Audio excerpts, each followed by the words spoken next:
third day's play anyway. But right now it's time for us to change. Been looking forward to this all weekend. It's 5 Live F1, the Grand Prix. Saudi Arabia is where we go, and leading the team of Sam Bird and Andrew Benson is Harry Benjamin. Hi, Harry.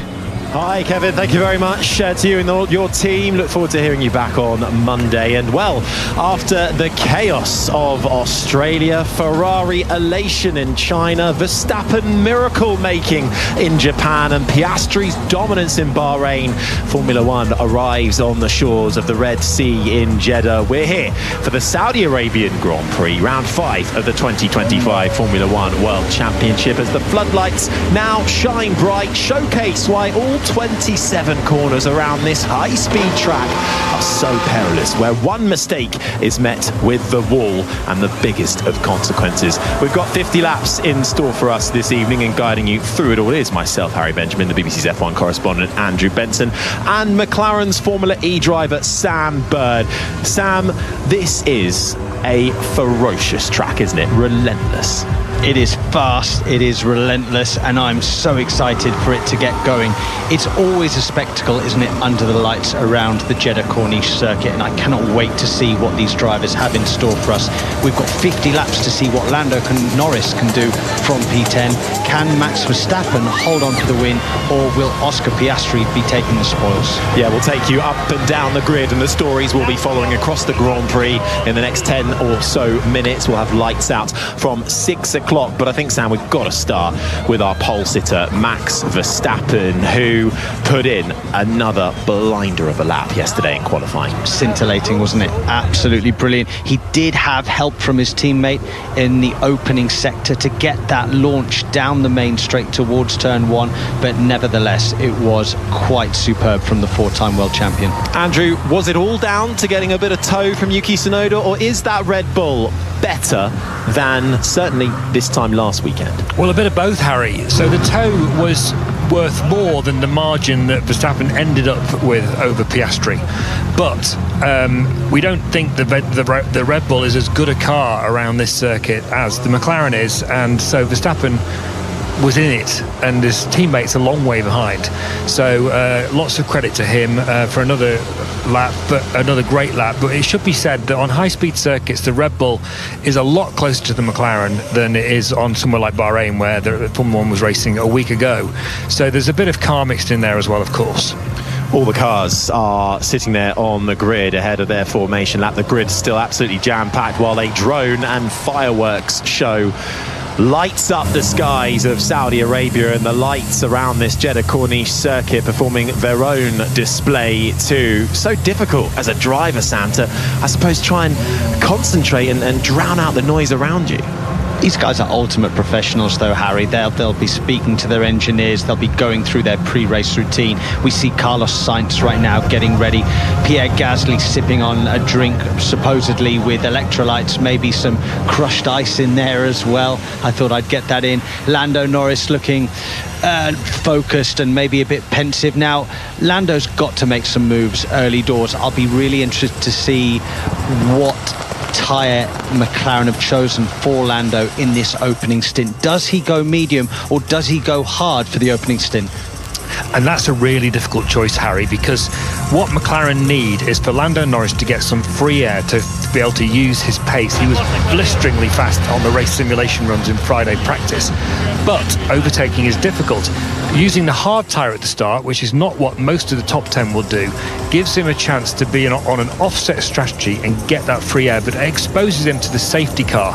So if the safety car comes out, everyone wants to pit, change tyres, because it's probably going to be a one-stop race. So that blows his hard tyre immediately. That forces him onto a medium tyre, or compromising him by going longer on the hard.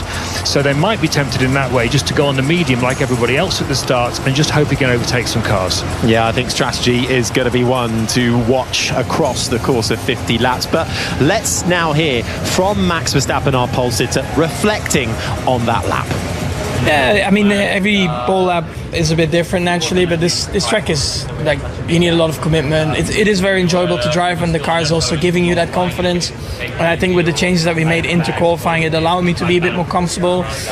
And yeah, I think what was just nice again was the improvements that we were making throughout qualifying. You know, Q1, Q2, Q3, just every time a little bit faster. The team was helping me as well with some corners where I was not entirely happy yet, and yeah, just find a little bit more lap time. And yeah, of course, very proud that we were able to put it on pole again.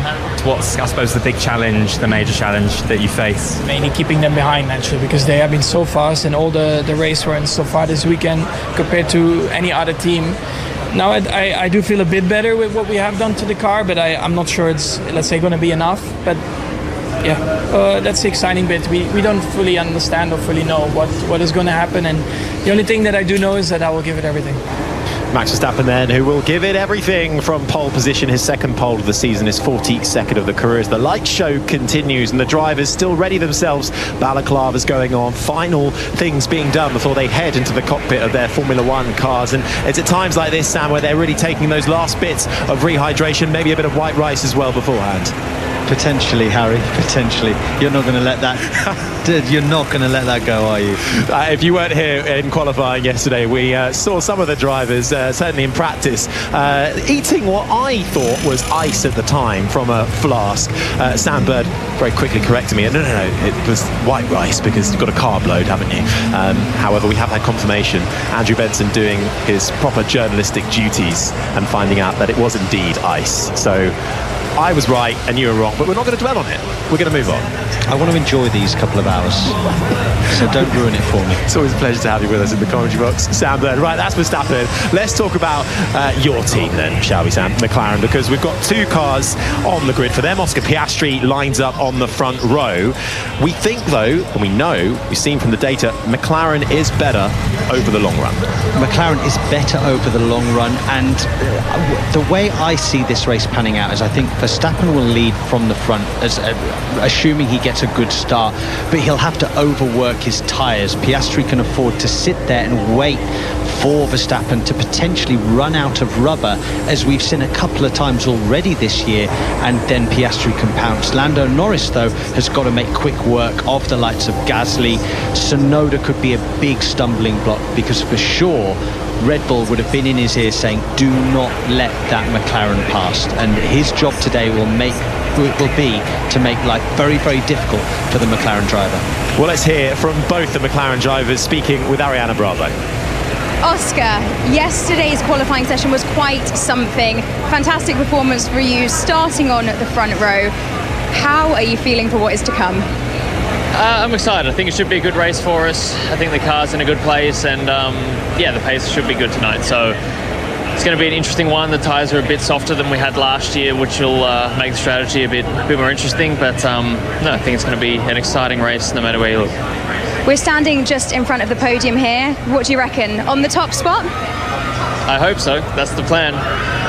Let's see. And Lando, qualifying, it didn't obviously end up how you would have liked, but we know how skilled you are. You're a fantastic driver. So how are you feeling for the challenge ahead? Excited. Yeah, I mean, it's a fun track, you know. Pushing the limits, probably a little bit too much like yesterday, but excited to hopefully put on a good race today and have a bit of fun. And talk to us about what it is like driving a circuit as unique as this one.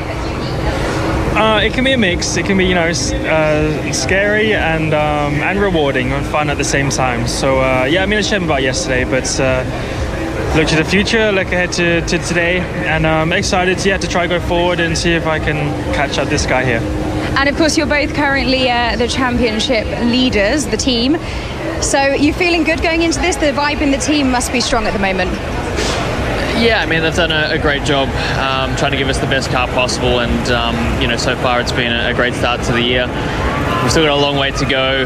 The competition's tight, as we saw yesterday, so we can't afford to sit back and relax. We've still got to keep pushing and trying to find more pace. So hopefully we can have a good night tonight, and then have a good rest of the year.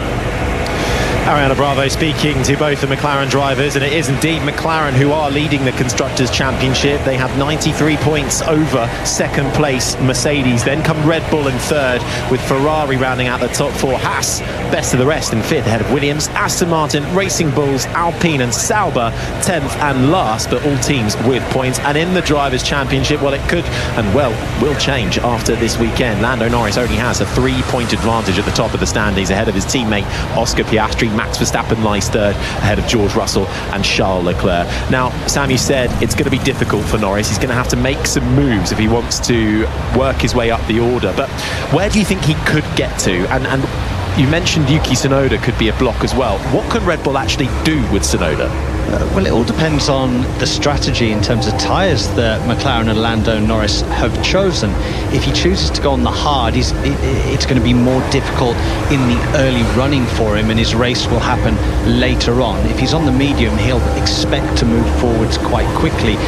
Yuki Tsunoda, I can imagine, will be a more challenging overtake than potentially Gasly, potentially even Lewis Hamilton, because of the fact that Max Verstappen is fighting for the World Championship at this stage with the McLarens. I think Yuki Tsunoda will have been told, absolutely, give it everything you've got to keep him behind. It's a really tricky one for Lando. He's got the car underneath him, he's got the talent within himself, and I do expect to see him fighting top 5, maybe top 3 come the end of the race.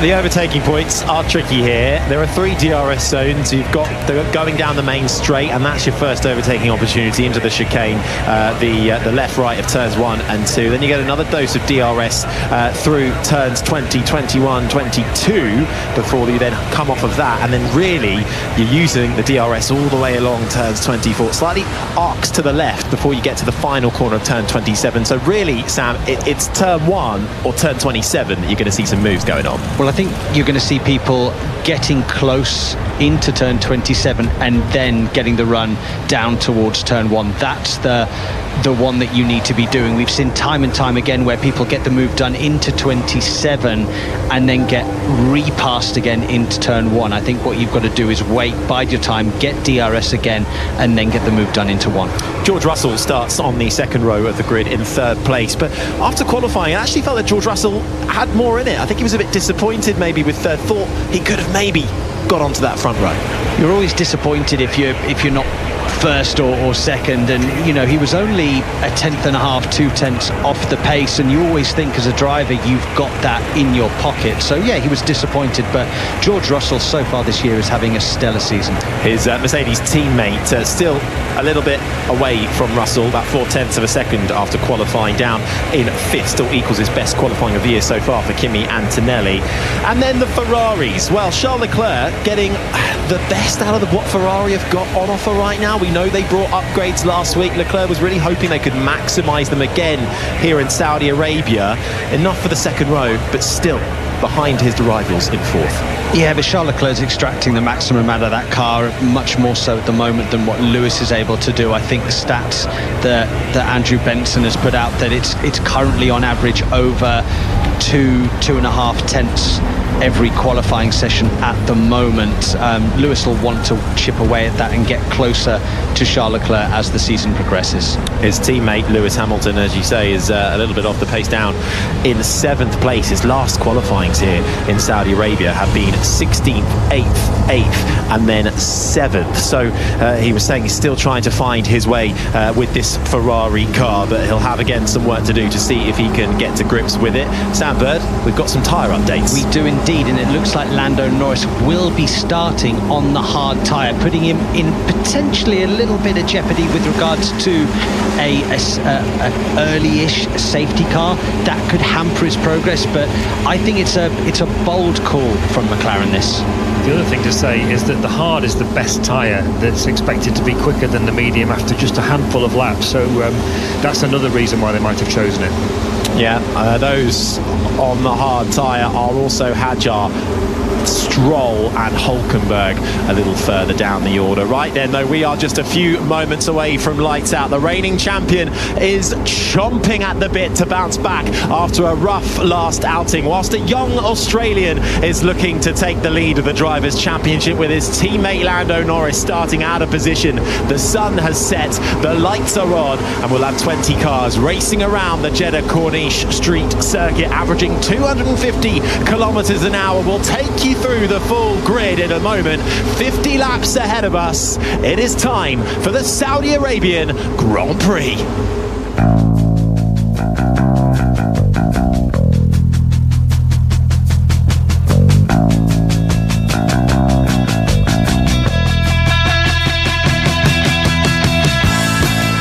Another scintillating lap from the reigning champion in qualifying sees him start on pole position. He shares the front row with the McLaren of Oscar Piastri. George Russell is third ahead of the Ferrari of Charles Leclerc, with Kimi Antonelli rounding out the top five. Carlos Sainz elated with sixth in his Williams. He starts ahead of Lewis Hamilton's Ferrari. Yuki Tsunoda could only manage eighth in the second Red Bull, with Pierre Gasly in ninth and Lando Norris starting from 10th after crashing out in qualifying yesterday.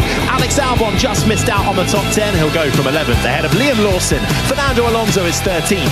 Isaac Hadjar and Oliver Behrman round out the top 15. Lance Stroll in the Aston Martin is 16th ahead of Jack Doohan in the Alpine. Nico Hülkenberg Sauber is 18th. Esteban Ocon is 19th. And Gabriel Bortoleto 20th and last.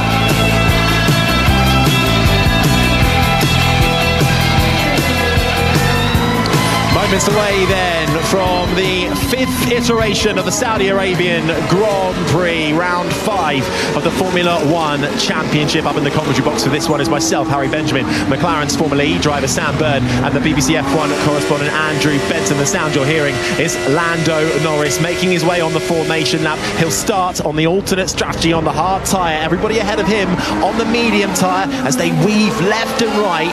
What are the final moments that the drivers are going through, Sam, as they make their way to the grid? Well, they're just trying to make sure that the tyres are in the best possible window, both surface temperature and core temperature, making sure you've got enough heat in your brakes to be able to stop the car correctly going into turn 1. We've seen so many little tangles, haven't we, here at turn 1 and turn 2 in the past few years, so hopefully that won't be the case this year. Mentioned that midfield battle to watch out for. I mean, it was a spectacular qualifying for Carlos Sainz, wasn't it? It felt like he really extracted the most from that Williams. He's up in 6th, and also a word, Alpine and Pierre Gasly up there in the top 10 as well after scoring their first points. Could we see them hold on for some points come the end of 50 laps? Absolutely. I can't see too much movement. I can't see Isaac Hadjar. Ollie Behrman could come through. I think Fernando Alonso you always fancy for a point or two, but I think the top 10 are the fastest 10 cars, both in qualifying trim and in race trim. Well, the grandstands are packed, the gantry above the pit lane packed out with hospitality enjoyers as Max Verstappen now makes his way onto the starting grid. Just over 6.1 kilometres is the length of this Jeddah Corniche circuit. 27 turns, the most amount of corners on any track we go to. 16 to the left, 11 to the right. You're reaching speeds of north of 330 kilometres an hour. You're averaging 254 kilometres an hour just round one lap. But going down into turn 1, Max Verstappen, well, he doesn't look too pointed in Oscar Piastri's direction for now. No, absolutely not. Huge grip here on the start line at the Jeddah Corniche circuit. All the drivers doing 3, maybe 4 burnouts. Most of them will have quite an aggressive start map in the car because of the fact that there's so much grip down.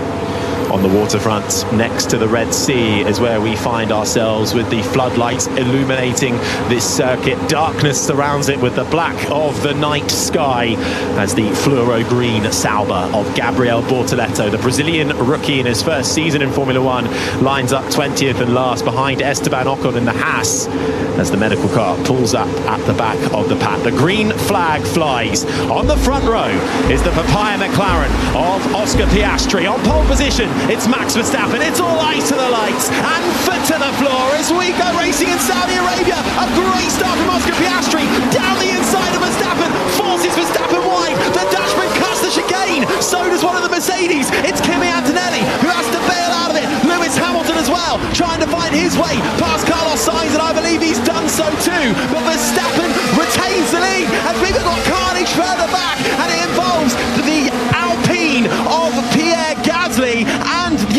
Tsunoda's Red Bull, who find the wall halfway through lap 1. Verstappen holds the lead. Piastri in second. Lando Norris making gains as well. I think there's going to be a safety car, Harry, and I also think that McLaren are going to be on the radio very quickly saying that Max Verstappen has to give that position back because he cut the chicane to keep hold of the lead. And Verstappen has indeed held that position. Yellow flag out on the circuit right now. Verstappen getting oh so close to the wall. It was Tsunoda and Gasly involved in that collision, and they have fallen all the way to the back of the field. It looked like Tsunoda was able to get going, but the safety car has now been deployed, so everybody slows down, and we just about recover. Lando Norris made up 2 positions in this opening lap, up to 8th spot. Now, I know Sam Bird's biased because he's got an orange t-shirt on at all times, even in bed, but what did you think of that first corner move, if you can take your McLaren goggles off, Sam? We've seen it so many times from Max, haven't we, as we see a replay. Just Yuki Tsunoda and Pierre Gasly 2 into 1 doesn't go in that corner. It sort of tightens up and just a clumsy getting together just after the apex. A shame for Pierre Gasly and for Yuki Tsunoda. They're both pretty much out of the race. Pierre Gasly's already well out of it. Yuki Tsunoda's still running, but his day is pretty much done. For me, I think Max has to give the position back, and that's me without my McLaren hat on. Oscar Piastri was able to take the corner. Max clearly didn't even try to take the corner. I have to say I agree. Piastri was fully alongside on the inside. Verstappen had to cede the corner, and he didn't do. Well, that will be an ongoing conversation with the stewards back and forth, but that 2 of 50 and, well, that 100% record of a safety car continues in Saudi Arabia. It's Verstappen, Piastri, here he is on the radio. He needs to get that back. I was ahead. He needs to give that back. I was ahead, is what the Australian is saying. So this is what Verstappen does. He forces the stewards to make decisions. He does whatever he needs to do on track to keep the advantage, and then leaves it up to the stewards to call it. And usually, on average, they generally backed him. He's lost out far fewer times than he's gained from this sort of situation. He lost out in Mexico, didn't he, last season? But I can't remember another time where he's been penalised for something like that. We're seeing Yuki Tsunoda currently sitting and waiting in the pits as the Red Bull mechanics inspect the rear end of that car. I don't think it's going to be going anywhere anytime soon.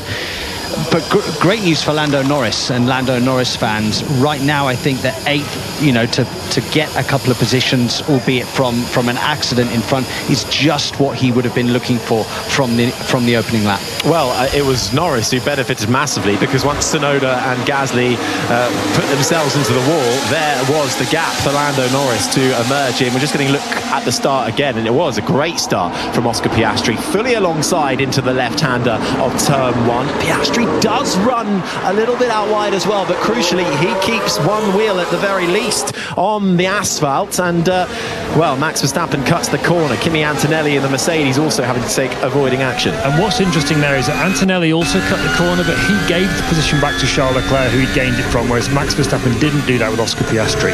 And we get another look coming through turn 4 of Yuki Tsunoda on the inside of Gasly.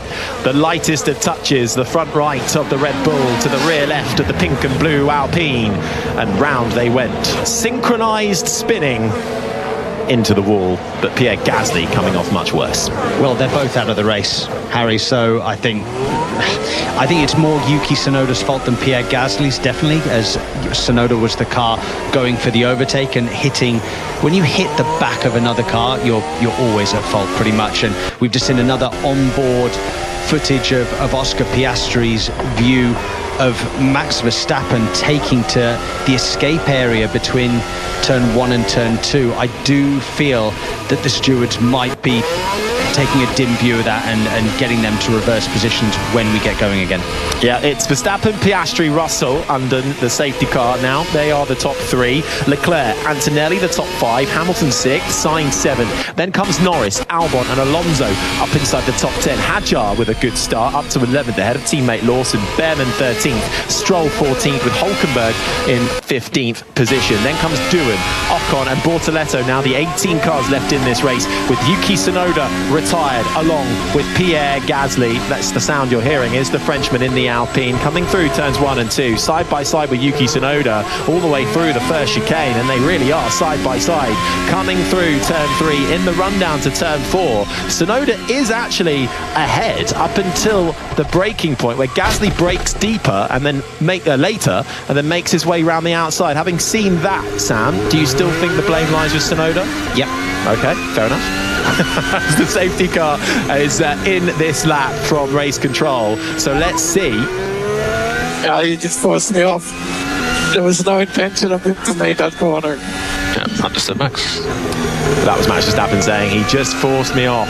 No intention. It is, though, under investigation now. The thing is, Harry, he did make the corner. Piastri stayed on the track and he was on the inside, fully alongside, if not slightly ahead. So Verstappen could say he was forced off and it was a chicane. So, of course, he's got nowhere to go because Piastri's going to take the racing line. But he's got the right to take the racing line because he's earned that position on the track. Well, here we go then. The safety car will be peeling in at the end of this lap. Indeed, the lights have gone off on the Aston Martin safety car. So Bert Mailander, the driver, will now make his way back to the pit. Here's Piastri. He was never going to make that corner regardless of whether I was there or not.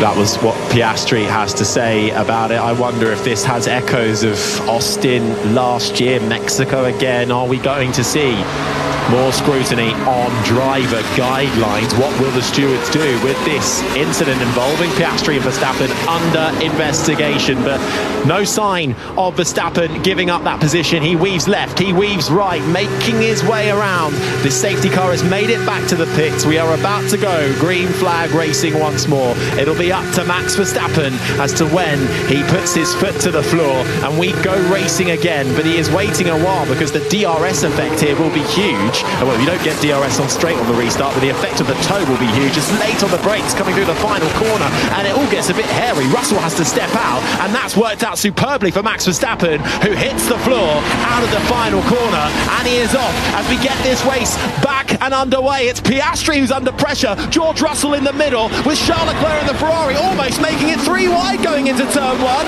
Russell under pressure, trying to put the pressure onto Oscar Piastri, who manages to hold firm. It's Verstappen who leads Piastri, then comes George Russell, but news in from the stewards room, and it's Max Verstappen who has been given a 5-second time penalty.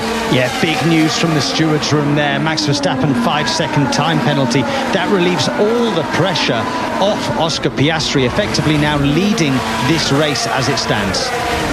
Verstappen, Piastri, Russell the top 3. Russell was really looking quite aggressive on the restart there. Fancy to go with Oscar Piastri. Charles Leclerc in the mix as well. But then through sector 1 as it starts to tighten up. Single file through there. Antonelli holds firm in 5th. Hamilton is up a position into 6th from where he started in this race. Carlos Sainz losing out there down to 7th. Lando Norris, who started this race on the hard tyre. Everybody in front of him is on the medium tyre. So Lando Norris looking to go longer. How will this safety car that we just had play into his hands? Could we see another one as well? He currently sits in 8th position. Albon and Alonso round out the top 10.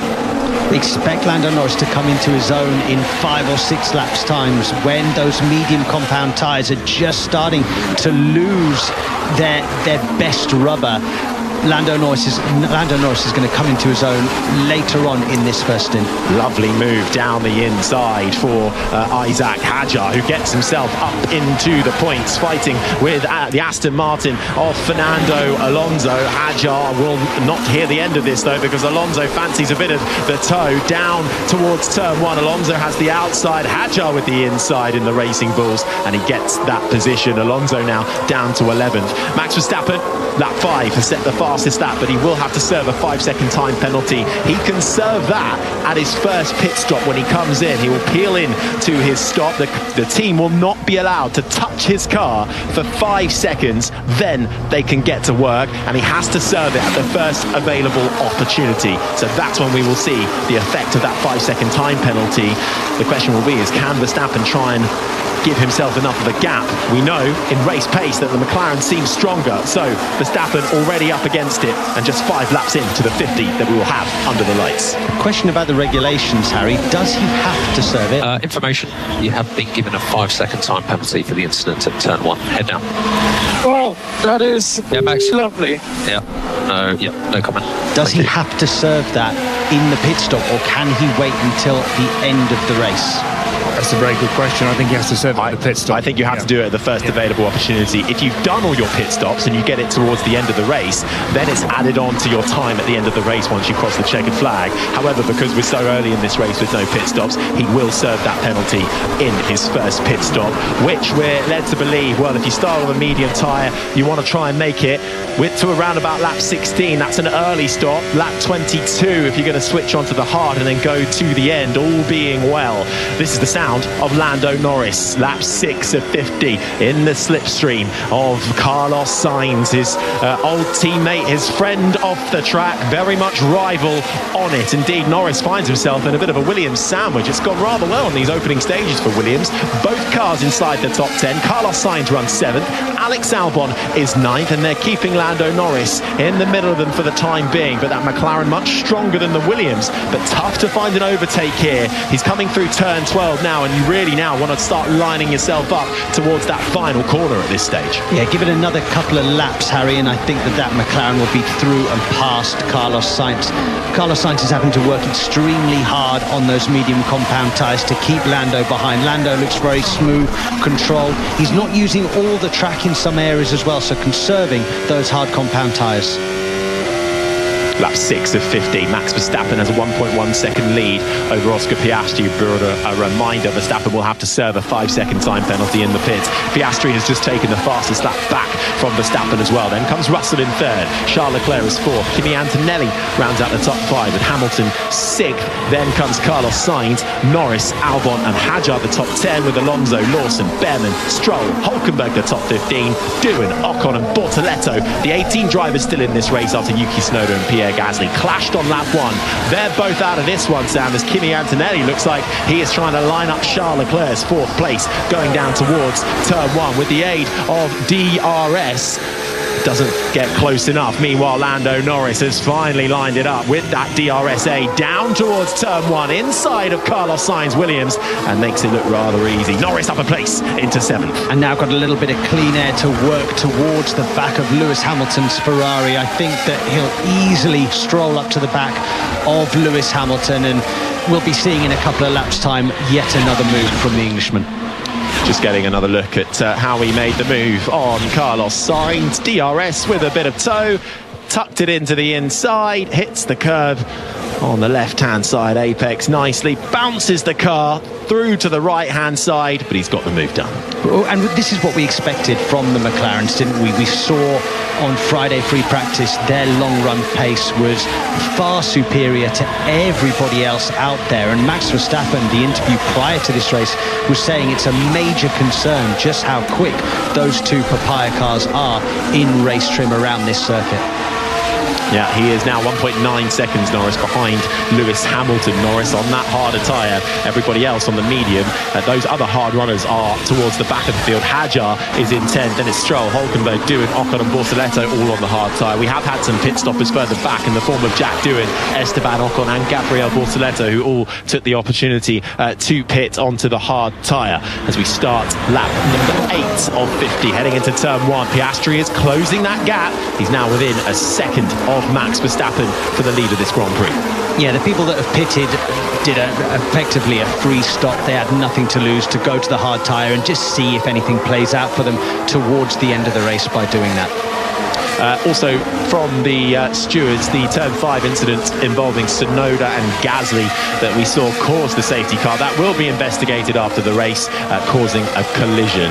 Tsunoda potentially the guilty party on that front. Not how Yuki Tsunoda would have wanted to end his triple header with his new team Red Bull, but they will be doing an intense test day with him in Silverstone in the period between now and when we go to our next race in a couple of weeks' time in Miami, along with another intensive simulator simulator program to try and increase his understanding of a tricky car in that Red Bull. But his teammate at the moment getting everything out of it, started this race on pole, will have to serve a 5-second time penalty, but he is getting that gap up once again to over a second between himself and Oscar Piastri, who had a brilliant start to this race. Currently lies second, keeping him honest though. Then it's Russell, Leclerc and Antonelli, the top 5. Hamilton is 6th ahead of Norris, and then Sainz and Albon. This could be a nice developing battle here between the two Williams drivers. It's Sainz ahead of Albon, and actually Isaac Hadjar isn't too far behind them for the lower points paying positions. Driving really well, isn't he, Isaac Hadjar, in his early days in his Formula One career. Really stepped up. He had a very challenging Australian Grand Prix where he actually didn't even take part in the race, got criticised heavily by some of the top brass at Red Bull Racing, but since then he's been doing a really solid job, and we see him now charging down to the back of both Williams cars. Yeah, his first target will try to be Alex Albon, who was left frustrated, missed out on a Q3 appearance in qualifying yesterday by about 7,000ths of a second, so close to the margins in 2025 Formula One. But with Carlos Sainz in 8th and Alex Albon in 9th, with a team that have said this week that they won't be giving themselves any more upgrades for this year as they put full focus on to 2026 and the new regulations, they can bag some double points paying positions here. They'll be very happy. Here's Verstappen. We have a track limit strike, turn 2. That was for the incident at turn 1 on lap 1. I thought they wouldn't count that. It was actually said in the briefing. Yeah, understood. So with regards to Williams, that's what has been reported. It doesn't necessarily mean that they are not going to develop at all. I can see them still potentially honing in to try and bring something for the rest of the year. I can't imagine that they'll not bring anything. Well, especially if they find themselves in with a decent fight on their hands. Williams currently sitting 6th in the Constructors' Championship. Meanwhile, you heard Max Verstappen there on the radio a few moments ago being told he was given a track limits violation at turn 2 of lap 1. I love how relaxed he was on the radio, though, even bringing up the fact that clearly there's a bit of miscommunication there, because in the driver's race briefing he was led to believe that lap 1 that wouldn't have been counted. But I love the fact he can recall that in the moment as we're about to get another look at the race start, Sam. Yeah, someone like Max Verstappen, his ability to have that extra brain percentage, that capacity to remember stuff like that while driving these cars at an average speed of over 250 kilometers an hour with a McLaren breathing down its neck is quite remarkable. Oscar Piastri, who did stay on the track coming through the first chicane. We're going to look now at George Russell's view, and he sees, well, Max Verstappen cutting the chicane and Oscar Piastri making it. Indeed, as Andrew pointed out, Kimi Antonelli did almost the exact same thing, got ahead of the Ferrari of Charles Leclerc and then gave that position back to Leclerc. Leclerc currently 4th, Antonelli behind him in 5th. That was how that one panned out. But Verstappen has been given a penalty, 5 seconds. He'll serve that at his first pit stop. Lap 10 of 15, Verstappen leads by just over a second, but it's Oscar Piastri with the fastest lap so far. George Russell is 3rd, 2.7 seconds back. So that Mercedes is not able to keep up with the front 2 runners in these stages of the race. Leclerc is 4th, then comes Antonelli. Hamilton is 6th, ahead of Lando Norris, who's teetered around about the 2nd mark for the last couple of laps now, behind Hamilton. A reminder, Norris is on the harder compound of tyre. Sainz is 8th, ahead of Albon. Hadjar rounds out the top 10. Actually, worth noting, Hadjar is also on the hard tyre and is up into the top 10. Alonso is 11th, still keeping the French rookie honest within a 10th of a second. Liam Lawson is 12th, Behrman is 13th, Stroll 14th, Hulkenberg is 15th, Jack Doohan, who was pitted early, is 16th. Just think about your gap there, car ahead with any overheating on the front. Guys, do you not see there's a car right behind me as well? Are we not thinking about that? Ocon and Bortoletto make up the 18 drivers, no Tsunoda and no Gasly. That was Alex Albon on the radio, being told to think about overheating. I mean, he's very close to Carlos Sainz in front, but as we were just saying a moment ago, he hasn't got time to allow for a gap because he's got Hadjar right behind him. Exactly, he can't slow down, but he can't speed up. It seems like he's stuck at the moment a little bit. We're now on board with Oscar Piastri, perfect position for him right now. Doesn't really need to put Max Verstappen under any real pressure, to sit there within between 1.5 seconds, not overuse his tyres, knowing that when he comes to make his pit stop, he will leapfrog the Red Bull driver. It's the sound of Oscar Piastri making his way down through turns 25 and 26. A slightly left-handed straight, if you call it that, with the aid of DRS, hits the brakes into the final corner. A left-hand loop that brings you back onto the start-finish straight. You drift over to the left-hand side of the track. You get another dose of DRS. That letterbox of the rear wing opens up for Piastri, who closes in half a second now to the back of Max Verstappen. That's the closest he's been in a couple of laps. Meanwhile, his teammate has also closed up on the back of Lewis Hamilton. Lando Norris, recovering from his crash in qualifying, started this race in 10th on the hard tyre, is now up to 7th place and is right behind Lewis Hamilton. Now, what's interesting about the battle at the front is that Piastri's clearly quicker than Verstappen. Here's some radio. How's the pace? How's the tyres? Yeah, I mean, tyres are hot, so yeah, clean air would be incredible. We need to pass Lewis then, not Lando, if you want clean air. But Verstappen has pulled out 3.2 seconds over George Russell's Mercedes, so looks like Verstappen has the legs on the Mercedes, so it looks like it will be between Verstappen and Russell probably for those final 2 podium positions, unless Norris can get himself in that fight. Yeah, lap 12 of 50. I mean, even if Norris gets ahead of Hamilton, it's not giving him that much clean air, because Antonelli and Leclerc are then a little bit further up the road. You wouldn't pit Norris at this stage on the hard tyre. No, absolutely not, but everybody around him will be pitting within the next 10 laps, we presume. At that point then, Lando Norris will be unleashed into the lead of the race, not obviously theoretically the lead, but on the on-track lead, because he won't have stopped. Then that's his time to really get going and push to try and overtake them when he does the overcut. Oh, here we go. This is Lando Norris trying to find his way past Lewis Hamilton into the final corner. The left-hander, with the aid of DRS, gets up the inside of the Scarlet Ferrari. The Papaya McLaren blasts his way through before he even gets to the DRS line. That's where Hamilton will fight back with that rear wing letterbox opening, and down towards turn 1. Hamilton gets back in front as the sparks fly from the underside of the 7-time champions Ferrari. Lovely battle for 6th and 7th. Rages on towards the left-hander of turn 4, and it's Hamilton ahead once again. That was a bit silly of Lando there. He should have just waited. It's a classic thing in Jeddah. You don't overtake into the last corner because you can play a DRS game. The person who's behind you into the last corner gets the DRS for the following straight. So it's just a silly miscalculation from Norris there. That's exactly what we spoke about prior to the race, Harry. This exact move. Wait until turn 1 to get the move done. Didn't he try something similar on the final lap in Bahrain as well, when he was trying to get George Russell? Tried it down into turn 1, but George Russell was always going to be able to fight back in the run down towards turn 4. So you really got to leave it towards that back straight in Bahrain, which maybe then prevented Lando Norris from getting himself on the podium. But let's see, he is still right on the back of Lewis Hamilton, making his way through that middle DRS zone now, coming towards turn 24, where he'll get another dose where it angles to the left. He'll get the DRS here. This is where Norris got by before. Let's see what he does now. 330 kilometers an hour, 8th gear, looks to the inside of the Ferrari, almost goes into the back of Lewis Hamilton, manages to sweep through the left-hand side. First of all, he's now in front of him again as they head down the main straight, but it's carbon copy, or is it? Lewis Hamilton now gets the aid of that drag reduction system with the aid of the toe, pulls out to the right-hand side, and then once again, I'm getting deja vu, because Lewis Hamilton sweeps round the outside and makes that his own. Hamilton back in front for 6th. Now, to be fair to Norris, on that particular instance, Hamilton basically forced him to overtake him, so he's going to have to find a way to be a bit cuter.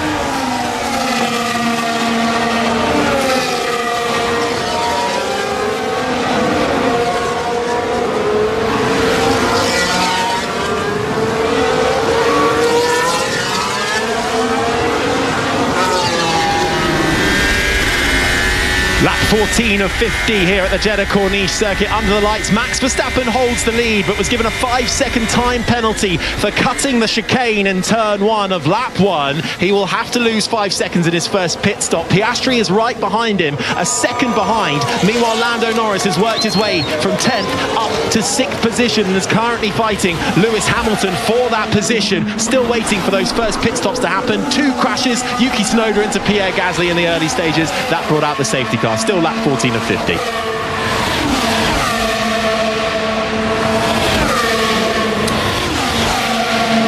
Lap 15 of 50 now, and we are still watching this battle unfold between Hamilton and Lando Norris. But this time, coming onto the main straight, Norris is behind Hamilton. So it's roles reversed once more as Norris gets the aid of the DRS, pulls to the outside and into turn one. Norris is through on Lewis Hamilton. Norris up to 6th, Hamilton down to 7th. Yeah, that's the way to do it around here, Lando. Wait until you get the opportunity into turn one. Hopefully he'll learn from that as he progresses up the order.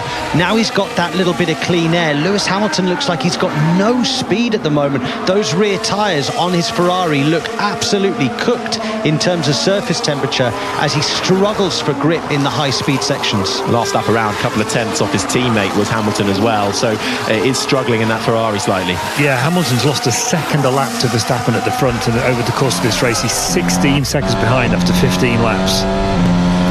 This is the sound of the Racing Bulls of Liam Lawson trying to get his way up inside the Aston Martin of Fernando Alonso, and he does so coming into the first chicane, but I think Alonso has managed to get him back at some stage, which we have not seen.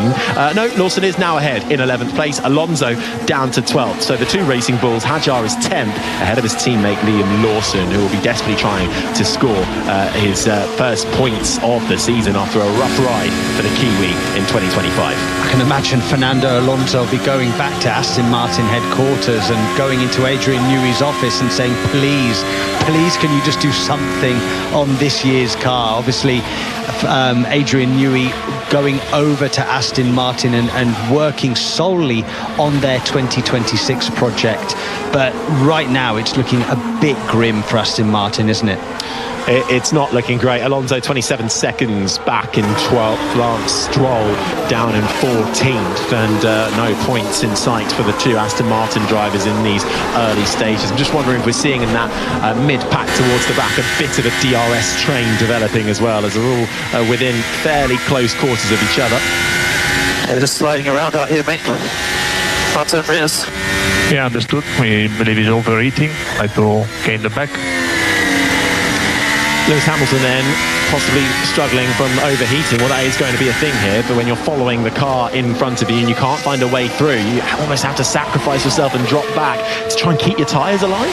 Yeah, but he's not really following anybody at the moment. Everybody's pulling away from him, but from what I could see on board with Lando Norris prior to the overtake, it certainly looked like he was sliding around in the mid to high speed corners. Change of direction didn't look comfortable for Lewis Hamilton. Verstappen 1.8 seconds clear at the front of Piastri. Then comes Russell in third. Charles Leclerc is fourth. Kimi Antonelli rounds out the top five. Lando Norris is now trying to speed up to the back of the Italian to get himself up inside the top five. Hamilton is seventh. Sainz and Albon, the two Williams drivers, are in eighth and ninth, with Isaac Hadjar rounding out the points paying positions in 10th. Liam Lawson is 11th ahead of Fernando Alonso. Then comes Oliver Behrman in 13th. Lance Stroll is 14th, with Nico Hülkenberg in the Sauber rounding out the top 15. Doohan, Ocon and Bortoletto, the 18 remaining drivers. We've lost Yuki Tsunoda in the Red Bull and Pierre Gasly in the Alpine after they came together in lap one. So I think it's only a matter of 2, maybe 3 laps before we see Lando Norris putting Kimi Antonelli, the young rookie sensation who drives for Mercedes, under an awful lot of pressure. He's currently about half a second to 0.6 a lap quicker than the young Italian. This is playing into Lando Norris's hands nicely. He has been able to carve his way through the field fairly well in these opening stages on that alternative tyre, on the hard tyre, able to go longer, keeping that life a little bit more so now than those medium tyre runners around him, starting to lose that with the degradation building in. I'll tell you what as well, Max Verstappen is on his way to keeping second place after his pit stop, even with a penalty. He's 4.5 seconds clear of George Russell now. If he gets that out to over 5, close to 6, he can probably stop, especially if he goes first before Russell. He can probably stop and keep second place. Well, he's pulled 2.4 seconds on Oscar Piastri as well in this at the end of this last lap too, as Piastri cuts the beam. Let's see what it is, down to about 2.3 seconds now. So Piastri keeping him in his sights, but I wonder whether this is tactical as well from the Australian, just keeping back a little bit so as not to get in that hot, dirty air. Exactly, this might be a cooling thing for the McLaren driver, just sitting back a little bit to make sure that he doesn't overheat tyres and engine and car effectively. So just taking a little bit of speed out of the car, going back to between 2 to 3 seconds behind Max Verstappen, or if this is legitimate Max Verstappen pace, it would be concerning for Oscar Piastri at this point. Yeah, I think Piastri does have to be careful, and the team will have to be keeping up to date with his timings, because, well, Red Bull actually last week had some pretty dire pit stops with some technical faults not aiding them, so they'll be hoping on Red Bull's side for some smoother pit stops than they endured this time a week ago in Bahrain. But indeed, we'll see if Piastri is just tactically dropping back, or if the pace of this McLaren isn't quite up to scratch in these early stages as the medium tyre begins to drop off at around about this stage. Yep, George Russell reporting back to his team that his tyres are toast. So expect to see some of these runners on the medium compound tyre coming in any minute now. Yeah, this is about when we were expecting it, between lap 16 and lap 22, if you could hold on long enough, depending on where you were in the traffic. Lap 18 of 15, it's Verstappen, 2.5 seconds clear of Piastri. Then comes Russell in third, Leclerc is fourth, Kimi Antonelli is fifth, and he's got Lando Norris all over the back of him. That's the sound you can hear of the British racer in that papaya McLaren, out of the final corner, down the main straight with the aid of DRS, moves to the inside of the Mercedes, hits the brakes just before the 50-metre braking board, and makes easy work of the Italian rookie. Norris now up inside the top 5 as Antonelli falls to 6th. I don't understand why Mercedes aren't stopping Russell. The bank track position ahead of Verstappen if they did that, and they get him off these tyres, and this is in the pit stop window. So I'm a bit confused of Mercedes tactics at the moment. Well, we are getting a bit of pit stop action. Oscar Piastri has just been told to box. Further back, Ollie Behrman comes into his pit box. He moves on to the hard tyre, but it's a slow stop for the young British racer who made his debut at this track last year, racing for Ferrari in place of the injured Carlos Sainz. He wasn't running in the points, but a slightly slower than necessary pit stop sees him feed out down at 18th and last, but he will get a nice bit of clear air in front of him. So let's see if Behrman in the Haas can make any decent progress. Made his way from 20th on the grid in Bahrain to the points last week. Still pulling away from the cars behind Max. There's still traffic that we were pit into. Just keep going. This is a fantastic job. That's what Verstappen's being told. I wonder just on Russell, if they pitted him, where roughly would he come out? Would he still be in a bit of traffic? He'd come out behind Hamilton and ahead of Sainz. And Oscar Piastri in the box, guys. Oscar Piastri in the box. This needs to be a smooth stop by McLaren. He was falling back a little bit. He was 3 seconds behind Max Verstappen as he pitted. Rear left, a little bit slow on, but the green light comes on and Oscar Piastri is sent on his way. It's about 3.4 seconds, that stop. Antonelli comes into the pits, so Mercedes are going for Antonelli ahead of George Russell. Verstappen stays out. He leads this race. Russell is second, then comes Leclerc. Antonelli, much smoother pit stop than it was for Oscar Piastri, who was fed out into 6th place in this Grand Prix. So some more pit stop action to come, but our race leader has stayed out. So just to clarify, Russell will come out between Sainz and Albon, so he, or around about Albon area, so they should pit him really, because he cleared the Williams really quickly on fresh tyres. Well, let's see if they do it this time around. Verstappen, as a reminder, if you're just joining us, cut the chicane in turn 1 of lap 1 and kept the lead in doing so, and as a result was given a 5-second time penalty by the stewards. He's just been told to push on the radio. He will serve this 5 seconds at his first pit stop. He's been told to push, so I wonder if that means he's about to come in. It's either going to be this lap or the next lap, isn't it, Harry? The other thing is Oscar Piastri, who we're seeing now, had a slightly slow stop on the rear tyre, rear right, I think it was. He's been fed in just behind Lewis Hamilton, who we know is struggling with rear grip. I think Lewis Hamilton will be pitting any minute now. That frees up about 7 seconds worth of free air for Oscar Piastri to work away at Max Verstappen. Verstappen stays out. George Russell does come into the pits. Mercedes decide to bring their man in. They've already pitted Antonelli. Russell then into the pits. Let's see how he feeds out. Nice clean stop from the Mercedes mechanics as he is sent on his way, switching out the yellow mediums for the white-walled hard tyre, and he will feed out behind the Williams drivers and the Racing Bulls of Isaac Hadjar. They're having a nice little fight going into turn one. He just actually gets ahead of the second Williams of Alex Albon and Isaac Hadjar, who is chasing him down in the lower points paying positions of this race. Verstappen, though, continuing to stay out in this Grand Prix. It's now Verstappen with Charles Leclerc up to second. Then comes Lando Norris, who hasn't pitted yet, started this race on the hard tyre, going long into it, trying to recover from 10th place, which is where he started this Grand Prix. Hamilton hasn't pitted, he's up to 4. Piastri, the first of the pit stoppers, is now in 5th, as Max Verstappen has just been told to give it all he's got.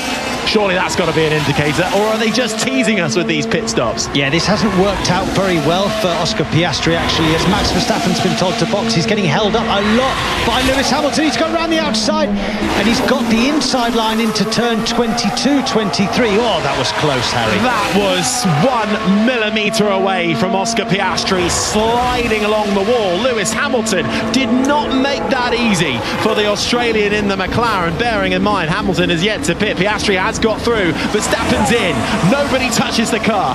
5 seconds they wait, and then they get to work. Leclerc stays out. He inherits the lead. Lando Norris is up to second. It's a stop time of 8.3 when you take into the 5-second penalty count. It's not bad from Red Bull. Meanwhile, Oscar Piastri will get ahead of Max Verstappen and comes through turns 1 and 2 now, slots into 3rd. But that was closer than it should have been, and that's why he took that move. That was a really, really good move, full of jeopardy that he did there in a place that you don't normally overtake around the outside into that really fast chicane, but he had to do it because Verstappen had done such a brilliant job in that first stint.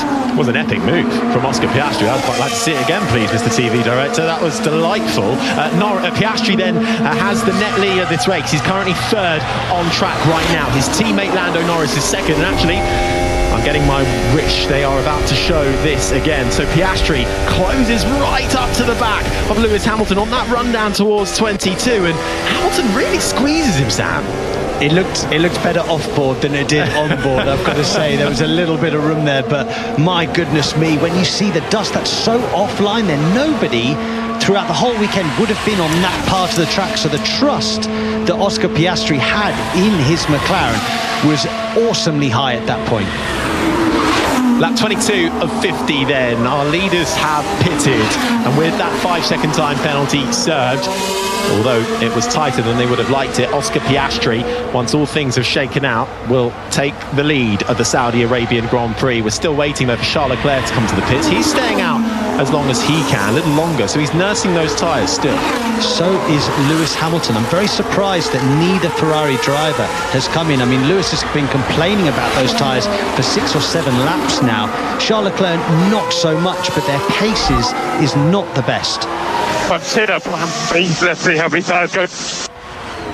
That was George Russell saying, let's consider plan B. So I wonder if they're thinking of adding in another stop, if we maybe still could get a safety car. Lap 23 of 50. Russell, who has pitted, we thought a little later than he should have done, is down in 6th. He's 3 seconds off the back of the man you're hearing now, Max Verstappen's Red Bull, who is all over the back of 4th place Lewis Hamilton, who has yet to pit. In the rundown to the final, to turn 13, the banked left-hander really closes up on Hamilton through through the corner now, trying to make his way to the right, to the left. No, fails out of it. Single file through there as it crunches in through the quick right left-hander in the final sector, which feeds you out and all the way down through turns 18 and 19, approaching another DRS zone, which they are in now, which Max Verstappen will be able to get the aid of. Closes in but can't make the move stick, and as it starts to tighten up, Oscar Piastri sets the fastest lap with third place at the moment, so he knows that Verstappen is being held up by Lewis Hamilton, who is now told to box, and come into the pits, but Verstappen will still try and make the move on track. Round the outside for the Dutchman in the final corner, and Verstappen is through on Hamilton and up to fourth as Hamilton comes into the pits. That was quite handy actually for Oscar Piastri and for the likes of George Russell that Lewis Hamilton held up Max Verstappen for quite a long time on that lap. We saw Lewis Hamilton just no rear grip left in that Ferrari as he now heads out on a brand new set of hard compound tyres. 2.1 seconds for the 7-time champ. I just want to say Max Verstappen is 3.8 seconds behind Oscar Piastri. On Friday the McLaren was much quicker than the Red Bull in race pace, but Verstappen has been absolutely outstanding through that first stint. He was pulling away towards the end of it. What's going to happen now? Can Piastri hold Verstappen back?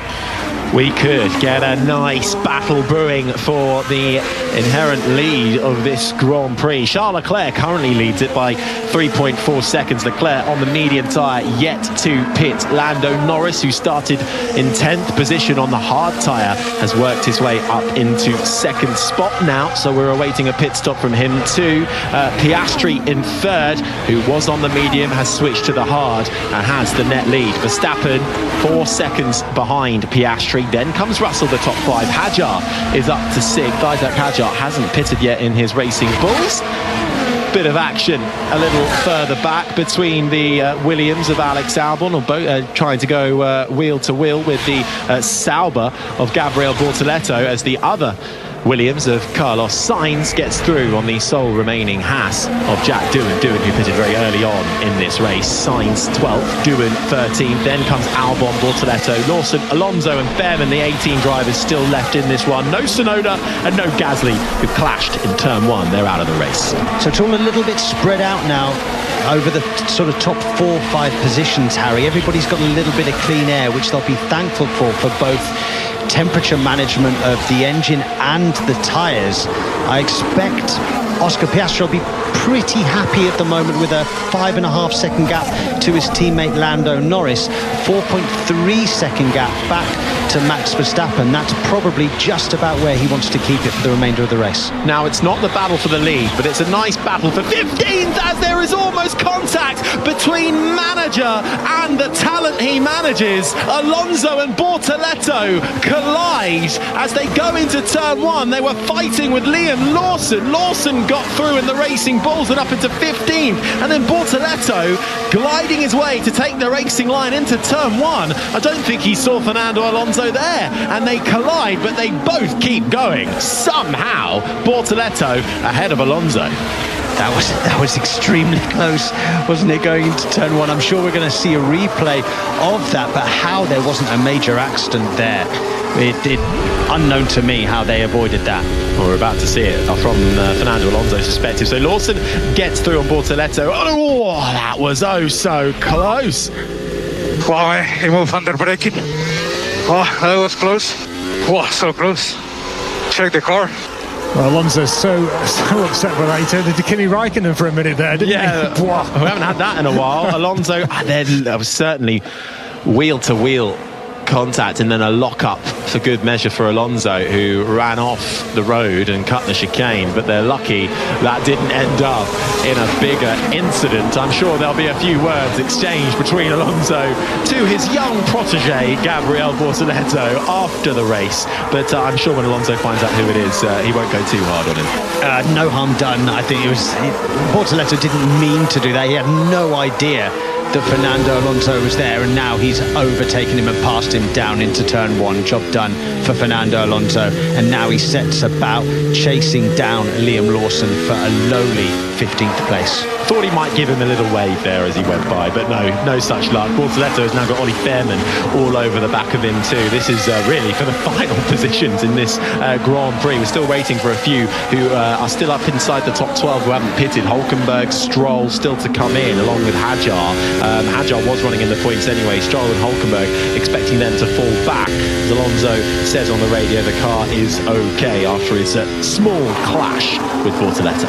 You can imagine that if that had been Esteban Esteban Ocon, then there would have been slightly different language from Fernando Alonso. I don't think I've heard Fernando Alonso sound so shocked on a car radio. I mean, that was like genuine, like, goodness me, what on earth happened there? How did we get away with that? It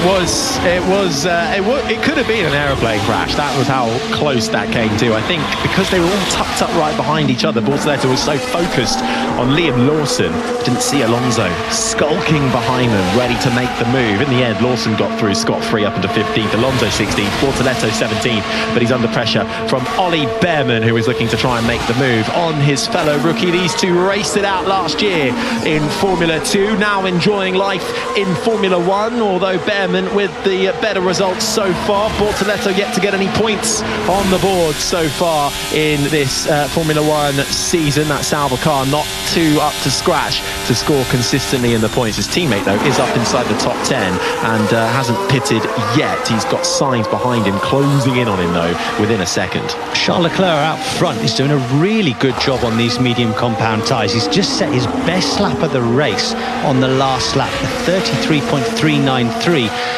In contrast, Lando Norris behind him on the hard compound tyre, which by now should be the better tyre, 1/10 slower than the Ferrari driver. So Charles Leclerc currently doing a really solid job as he continues to lead for another lap 28 of 50, still on the medium tyre. Also, I think Isaac Hadjar too, who stayed out. His last lap was a 1:34.0. Antonelli of the Mercedes behind him, who had stopped for new hards, also a 1:34.0. So Hadjar holding his own inside the top 6, still owed a pit stop, is the French rookie looking to score some more points. Managed to get his first points on the board in Japan, but then was left wanting last week in Bahrain, looking to get back inside the top 10. It's Leclerc who leads, yet to pit, along with Norris, yet to pit. Piastri with the net lead then of this Grand Prix in third, with the fastest lap as well. Max Verstappen now behind Oscar Piastri, having had the lead going into the first pit stops, then served his 5-second penalty,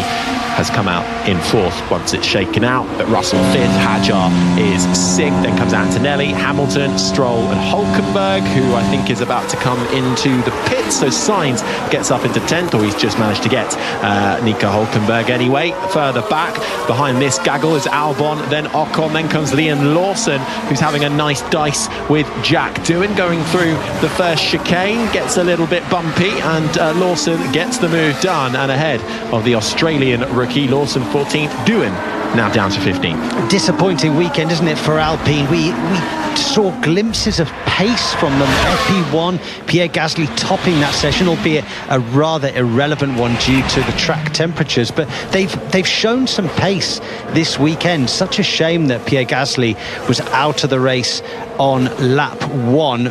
Mick Doohan, he's doing okay, but clearly not the pace to get in the points as we speak. Coming back to Charles Leclerc, I think he really is, as you say, Sam, working those tyres incredibly well, still holding firm. Last lap around, a 1:33.368. It's actually the best lap he's done so far in the race on those medium tyres. He's dragging himself definitely into podium contention with this stint, doing really, really well. The only thing is, when he puts on those hard compound tyres, can he get them fired up quickly and do a really good opening few laps? That's going to be absolutely key when Ferrari decide to bring him in. Pit loss time here is around that 19 seconds. It goes down to 10.5 with the aid of a safety car. So I wonder if also Ferrari are just holding out hope that we might well get another safety car as well, so they can doubly benefit with a cheap pit stop too. A little bit of movement just on the outskirts of the top 10. Alex Albon in the second Williams has just got through on the Sauber of Nico Hülkenberg. Hülkenberg, another one of the runners who was yet to pit. Hülkenberg, who started this race down in 18th, is currently up in 11th on the hard tyre, owing a pit stop at some point, but still staying out there. He's got Esteban Ocon as the next man behind him.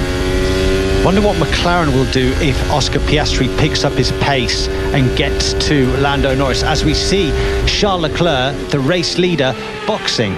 Into the pits comes the Monegasque after a superb stint on the medium tyre, and it's a nice quick stop from the Ferrari team as well, already sending him back into the fast lane. Now onto the hard tyre with the shiny new rubber glinting with the floodlights illuminating off of them. Let's see where he peels out in this Grand Prix. Norris takes over as the leader. He still owes a pit stop. Piastri up to second, then comes Verstappen. George Russell is fourth. Charles Leclerc feeds out in fifth as Kimi Antonelli finally gets ahead of Isaac Hadjar in the Racing Bulls. Antonelli now up into sixth. So Leclerc's come out about 3.5 seconds behind George Russell inside the top 5.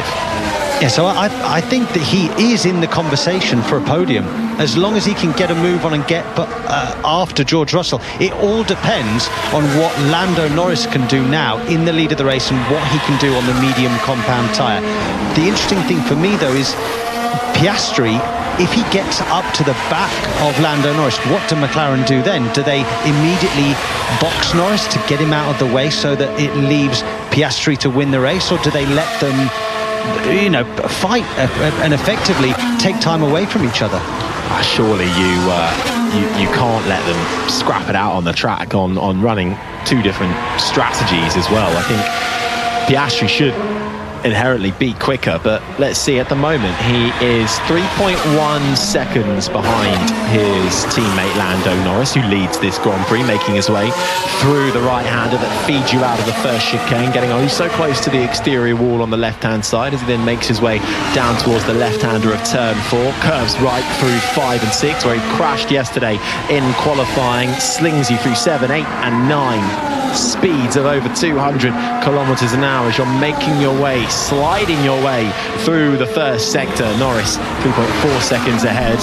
Meanwhile, Carlos Sainz in the Williams also getting very close to the wall coming into the final corner as he tries to battle with Lance Stroll and the Aston Martin. Stroll yet to pit. I think Sainz has got this one, Sam. Absolutely is. I think Lando Norris has now been told, let's get the foot down, let's get going, setting some purple and green sectors on this lap. I think Lando's been told, let's get going. Let's see if he's getting going to come into the pits. If you started on the hard tyre, you're going to try and make it to around about lap 28 to 34 on lap 31 at the moment, and starting to see a few more moves out on the circuit. This time the Haas of Ollie Behrman is fighting with the sole remaining Alpine of Jack Doohan, and well, that move has been coming. Behrman has been picking off a couple of drivers, working his way up from the back of the pack, gets ahead of Bortoletto and now gets ahead of Jack Doohan. Behrman up into 16th. Meanwhile, we were just looking at Sainz versus, it was Stroll versus Albon. I think actually it was Sainz versus Stroll, the other Williams, my apologies. Sainz has got through on Stroll, who has yet to pit inside the top 10 still, and he's now got the other Williams of Albon right behind him too.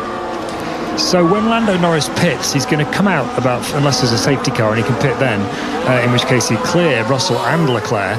But just assuming he pits under racing conditions, he's going to come out about 4 seconds behind Charles Leclerc, but with a reasonably significant tyre advantage. So he'll be aiming for fourth, I would say, at the very least, and then maybe some kind of distant hope of catching Verstappen, but that doesn't look very likely at the moment. At the front, Verstappen's made no inroads in Piastri's lead. It's been 4.8 seconds pretty much statically since they came out of the pits, so it looks at the moment as if Piastri's got the race under control.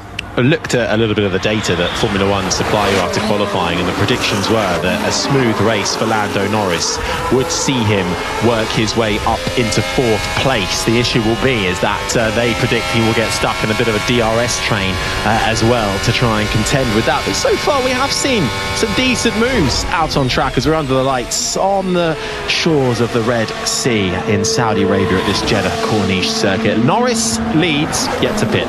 Yeah, their stats actually had him finishing lower than that because he got stuck in the DRS train. It's what if he didn't get to DRS train, then he would probably get up to 4th, and that's exactly where it looks like he's going to be, assuming his race goes to plan from now. Let's see. He's 2.7 seconds ahead of Oscar Piastri, who should take over the lead once Norris comes into the pits to get rid of those hard tyres, which surely must be screaming enough by now. Verstappen is third, Russell fourth. Charles Leclerc has put himself into podium contention with a mammoth effort in the first stint on his medium tyres. Antonelli, who has already had a bit of a scrape with the wall during this Grand Prix, is up to sixth. Isaac Hadjar still out there in seventh, still yet to pit. Hamilton is eighth. Then comes the two Williams cars of Sainz and Albon, the top 10. Stroll, Hülkenberg, Ocon, Lawson and Alonso, the top 15, with Behrman, Dewitt and Bortoletto, the 18 remaining drivers. No Tsunoda and no Gasly. Norris's problem is that he's switching onto the mediums and everyone else is on the hards, and the hard is just a better tyre than the medium. So it'll be interesting to see whether he can actually gain all the positions that we expect him to. Also, if you're Piastri and you're that side of the garage, if we get a safety car now, Norris is in full contention to win this Grand Prix, surely, because he will then get effectively a free pit stop, and he's shown already how quick he is on the hard tyre. He can then stick on a medium tyre and go all the way. Lando's plan is to keep extending, something like plan C, target +4 for him. Yeah, I think I'm starting to feel the dirty air a little bit, so it's not ideal for me at the moment.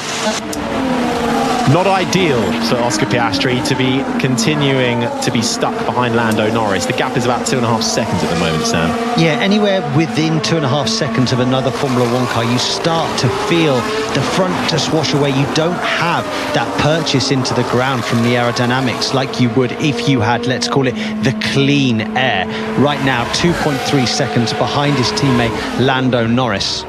And this is exactly why it's difficult to have two title contending drivers in one team, because we've got a situation here where ideally for Piastri's interest they would pit Norris out of the way, but to do that to Norris is going to impinge on the ideal race that he's going for up front, where he's obviously going for the maximum points he can reclaim. Meanwhile, Charles Leclerc is taking heaps of time out of George Russell. Another 5/10 on the last lap. He's coming for the Mercedes driver for P4 on track at the moment. Yeah, the battle just outside the podium place is starting to shape up nicely.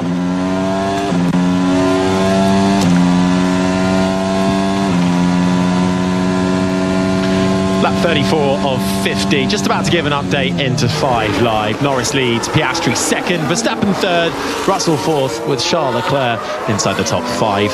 Antonelli is sixth, Hadjar seventh, Hamilton, Sainz and Albon, the top 10 drivers as it currently stands. Nico Hülkenberg has just come into the pits. Right, the latest from the Saudi Arabian Grand Prix, Harry Benjamin. Lando Norris worked his way up from 10th to currently leading this Grand Prix, and he is just about to come into the pits. He has been flying so far, trying to get himself back into contention for the podium as he pits. His teammate Oscar Piastri retakes the lead of this Grand Prix. Max Verstappen puts himself up into second. It's a nice clean stop for Lando Norris, who will try and emerge and now puts himself well and truly in contention in this Grand Prix. It's lap 35 of 50, 18 cars still in this race, 2 out. Yuki Tsunoda and Pierre Gasly crashed on the first lap. That brought out the safety car, but so far some nice clean moves and some good racing. Harry, just very, very quickly before we go to the news. So Verstappen got a 5-second penalty for the first corner. You know, he had to give the place back, or it was a penalty. Why would he have not given the place back? Because Piastri would have gotten the clean air.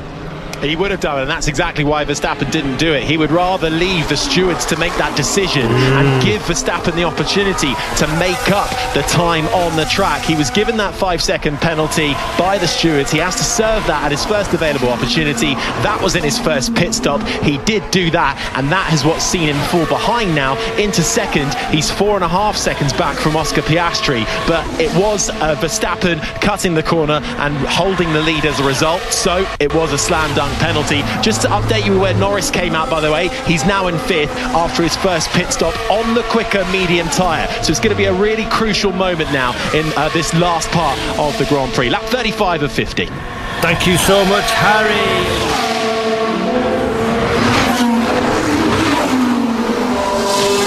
Right, welcome welcome back to those on 5 Sports Extra, the BBC Sport website and app, BBC Sounds, and your smart speaker, wherever else you're listening to, after a slightly longer than planned update into 5 Live, but we're happy with that. Yeah, Robbie Savage asking all the questions. Get him in the box, I think. We could do with another analyst. He's already won the championship this year with his managerial job, so he's got some time to kill. Congratulations for that, Robbie. Well, you should have fed that back then. We'll get it to him anyway. Right, it is lap 36 of 50. Piastri leads. Verstappen is second. Then comes George Russell. Charles Leclerc, though, is gaining on the Ferrari driver. Actually, Leclerc has the fastest lap. Norris is now in 5th, having started in 10th. A good stint on the hard tyre. He's now on the quicker medium tyre. Looking strong for Norris, hoping to maximise 4th, maybe even a podium position. Hamilton is 7th, behind Antonelli, Sainz, Albon and Hadjar, the top 10. So just on the tyres, Harry, just to bear in mind, although the medium is quicker when it's new, it only stays quicker for 5 laps, then the hard is quicker. That's why this is going to be difficult for Norris to make too much ground. We don't know exactly how he's going to get, how much ground he can make up on Leclerc and Russell in front of him. So, do you think that Norris and McLaren really were, at least on his side of the garage, just trying to see if a safety car was going to come? Because now really it does look like if the medium tyre holds up as we predict it to, 4th place is the maximum. Well, they're trying to maximise their race opportunity on the hard tyre, and so, you know, that was the opportunity to give themselves some free air to run at their pace, which we saw him doing at the front. The issue now is, of course, the thing is, the other people have, although they've got hard tyres which are better generally as a race tyre, his tyres are fresher. They've got much less life on them, particularly than Russell, not so much Leclerc. There's only 5 laps difference between Leclerc and Norris's tyres, whereas there's 15 laps difference between Russell's and Norris's. So he should be okay with Russell. Leclerc will be harder. Well, Leclerc is already within a second of George Russell now, within that DRS range. DRS, that gain giving you 16 kilometres an hour extra speed down the straight.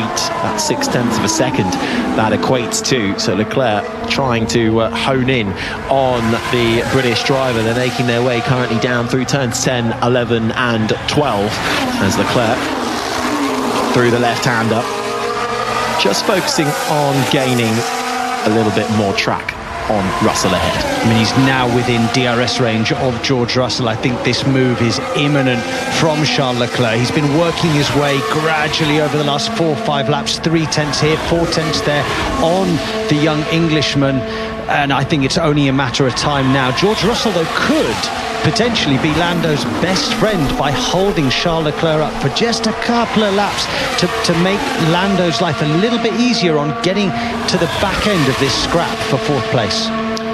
Let's see. I feel like Charles Leclerc, that car, that Ferrari just looks a lot quicker right now. Onto the brakes through the final corner, the left-hander of turn 27. He'll get another dose of the DRS out of the final corner. The rear wing will fly open. That gives him 16 kilometres an hour extra speed down the straight on George Russell, who pulls to the inside, tries to defend that inside line. Side by side almost through turn 1. Leclerc runs a bit deep. Russell will try and get the cut back, but Leclerc has the speed, has the advantage, has 3rd place. Russell down to 4th. Yeah, that was always going to happen, wasn't he? So much quicker at this stage of the Grand Prix. Charles Leclerc really showing some great form this evening under the lights on the Jeddah Corniche circuit. Super driving from the Ferrari man. So Russell will now be looking in his mirrors, because Lando Norris will be trying to make hay on those medium tyres while they are in their working window. Well done, Charles. Thank you, Brian. Thank you, Brian Botzi, is what Charles Leclerc says to his engineer after being told, well done.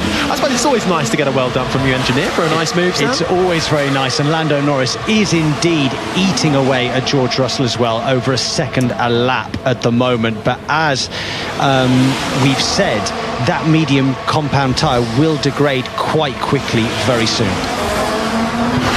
Norris is currently 5th and chasing Russell for 4th, so Mercedes starting to squirm a bit. Antonelli and the other Mercedes is in 6th. Then comes Hamilton, been in no man's land really, in 7th, followed by Sainz. Then comes Albon and Hadjar, who has now pitted and has remained inside the top 10. 10-second time penalty for Liam Lawson, leaving and gaining an advantage. Lawson didn't have the smoothest of runs in Bahrain either, and is already on 5 penalty points in his Grand Prix career.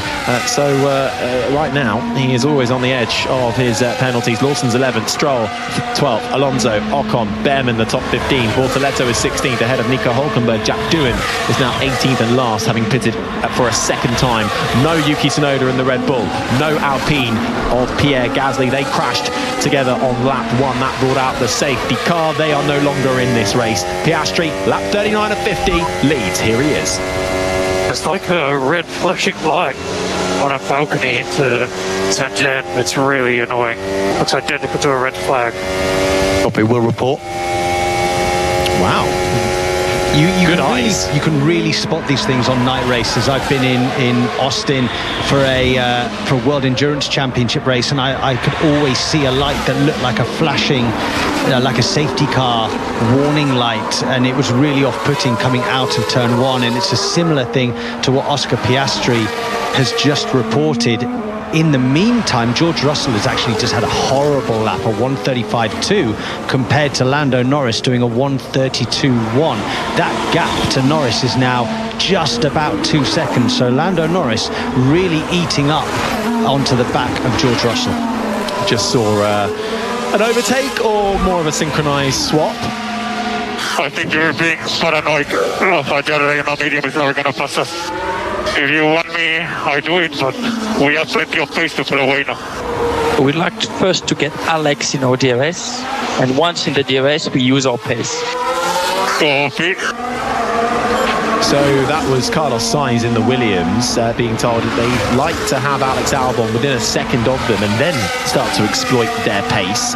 Albon is within a second, 6/10 behind Carlos Sainz, and last lap around for the two Williams drivers, a 1:34.1 for Sainz, a 1:34.1 for Albon too. So they're pretty neck and neck, those two drivers right now, both in the points crucially for the team. And Lando Norris has been reported to the stewards for failing to follow race director's order, crossing the white line at pit exit, and normally that is a slam dunk. Do you know, I think I saw that at the time and I thought we only got one shot of it and the angle was difficult, but he did look to me like he'd crossed the line with his inside rear wheel. So hopefully we'll get a replay of it, but that's another basic error from Lando Norris. That's really not good at all. Yeah, it's just flashed up on the race control screen. This is the sound of Lando Norris, though, who won't be thinking about that. He'll be thinking of trying to make a move on the Mercedes of George Russell. Late on the brakes, coming into the left-hander, the final corner. Pulls him out down the start-finish straight. Russell will hug that inside wall, but Norris carrying superior pace with the aid of the DRS into the braking zone, gets the move done. Norris now up to 4th, but with it's not been elevated yet to under investigation. It's just been noted for crossing the line at the pit exit. So the stewards may well focus and have a look on that, and now the other teams have seen that. They will be on that like a hawk, but Norris for the time being is up into 4th place. Russell now down to 5th. And Andrew, what would be the penalty for that? Would it be a 5-second time penalty at the end of the race? Yeah, or? I think it'll be a 5-second penalty, yeah. So, which would mean that the best he can come is 4th in this Grand Prix effectively, which is kind of where he's heading anyway. So it's not the end of the world. Not the end of the world, because exactly. he's already not got the pace to catch Leclerc in front of him. Leclerc's got a 6-second lead, and their last laps were pretty much the same as each other, and Norris's pace has been dropping off. What he's got to do, he's actually setting the fastest lap as I speak, so maybe he could catch Leclerc. It's really important that he pulls as much of a gap on Russell as he possibly can, so he'll still be going for that 3rd place on the track against Leclerc. Let's see what he can do, though, in the remaining 8 laps. Now, we heard Carlos Sainz talking to his engineer a little earlier in the Williams camp, and I think they are trying to keep Albon ahead of Isaac Hadjar and the Racing Bulls, because Hadjar has been looking quick so far. This is the sound of the French rookie on board the Racing Bulls car, and currently trying to find his way past the Williams of Albon. Last lap around, Hadjar did a 33.5. Compare that, a half a second quicker than Albon, a 34.0. So this is why we heard Sainz being told, can you let Albon into your DRS range so we can keep him hurrying along ahead of the French rookie behind. Exactly. really trying to get Hadjar to use those medium compound tyres, get him to run out of grip, and therefore then the Williams drivers will maintain positions. Good thinking from James Vowles and the strategists at Williams, and we've seen time and time again Carlos Sainz be able to do this trick. We saw it famously in Singapore a couple of years ago when he won the race for Ferrari, the only race that a non-Red Bull car actually won in that season, as Isaac Hadjar looks to the inside but has to pull out of it at the last minute. Isaac Hadjar may be getting a little bit impatient now behind Alex Albon. Hadjar looking for his first points since Japan, so trying to get his second points score of the season. Okay, here we go. We're about to get a look at Lando Norris exiting the pit lane. He has been noted for crossing the line at the pit exit. Gets onto the power, makes his way to the left hand, cuts at the inside white line, but it's crucially it's the one on the right as he peels out. No. Let's see it off board as we get a close look. We're the wrong side. The camera's the wrong side. We can't see it, but it looked very, very close. Give him the benefit of the doubt, Stuart. Give him the benefit of the doubt. The second angle that we saw was the one I saw when he came out of the pits live, and that's why I didn't say anything, because it's so hard to tell. I should have brought it up, I guess. I'm not sure, but anyway, they'll have more camera angles, CCTV and everything that the stewards have. So, but those two angles, both in-car and the outside track camera, they were not definitive. We'll let you off, Andrew, don't you worry. If it is a penalty, but it's not been elevated yet, we think it could be 5 seconds at the moment. He's got 5.9 seconds over George Russell in fourth place. Andrew Norris with the fastest lap on the medium tyre, trying to close in on a podium. Charles Leclerc ahead. He is trying to catch him. Last lap around a 132.2 for Leclerc, a 131.9 for Lando Norris. He's absolutely flying at the moment as the fuel comes down inside all of the cars. Obviously, they've got the ability to go quicker. The only thing stopping them is the rubber underneath them. Lando Norris still has plenty of grip left on those medium compound tyres, now within 3 to 3.5 seconds of the Ferrari. Will we be able to see Lando Norris make a charge for that podium place, or will this looming penalty potential stop him from getting that podium position today? Right now, if it all ends like this on lap 44 of 50, so into the closing stages of this Grand Prix, Oscar Piastri heading towards that race win and heading towards the lead of the Drivers' Championship. He would have 99 points if he's able to hold on to the full 25. He will get no further investigation for Lando Norris crossing the line at the pit exit. So McLaren can breathe a sigh of relief, and Lando Norris can focus on trying to close the gap, all 3.2 seconds of it, to Charles Leclerc ahead. Well, that's great for the spectacle, because he's closing in on Leclerc. It's really touch and go whether he can catch him and pass him before the end of the race. So I think we're going to be on the edge of our seats right till the last lap. This has turned into a better race than we thought, right? This is going well. I always thought it was great. Well, no, Andrew wasn't so convinced. I was a bit worried, I have to be honest. Being completely impartial. Obviously, very happy that Lando Norris hasn't got that penalty, and it's great to see him absolutely hustling that McLaren. He wants this podium today after a very difficult day yesterday. It's damage limitation mode for Lando Norris in his quest to become a Formula One world champion. At the moment, his teammate will be overtaking him for the lead of the world championship, but there's a long way to go. Drives like today, though, make a world champion, and that's what Lando Norris is trying to do for the first time in his career. The gap has now closed to under 3 seconds between Charles Leclerc and Lando Norris. It's lap 45 of 50 of the Saudi Arabian Grand Prix. We're on the shores of the Red Sea at the Jeddah Corniche circuit, under the lights for the fastest street track on the Formula One calendar, and it's Oscar Piastri who has the lead, 4.1 seconds ahead of Max Verstappen. Then it's Charles Leclerc a further 5 seconds back. Lando Norris closing in and trying to get himself from 10th on the grid to 3rd on the podium. Let's see if he's got enough laps left to do it. Russell is 5th, Antonelli is 6th, Hamilton 7th. The two Williams looking to get both cars in the points. Sainz 8th ahead of Albon, but Isaac Hadjar in the Racing Bulls continues to hound them. He's currently occupying that final points-paying spot in 10th. Lewis Hamilton slowly catching up to the back of Kimi Antonelli. That Mercedes looks again like it's complaining at the rear.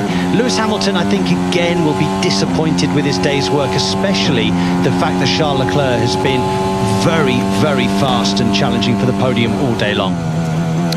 Down through the gears, that's the sound you're hearing. Isaac Hadjar into the left-hander, turn 1, through third gear, through out the right-hander of turn 2. Slight left-hand kink of 3, makes a slight adjustment on the wheel, through the left-hander, oh so close to the wall, tips you over the curb at turn 5. This must be so frustrating, Sam, as a driver, to be stuck behind the two Williams for so long. When you feel like you've got the speed, you're technically on the quicker tyre, but he'll be using it up, and then it will become advantage Williams on the hard again. It's 2 against 1 here. Well, you're just looking for any weakness, any point that you can try and force them into an error. You're just hoping that they misjudge a braking zone, lock a front tyre, have a poor exit, and then it's your turn to pounce.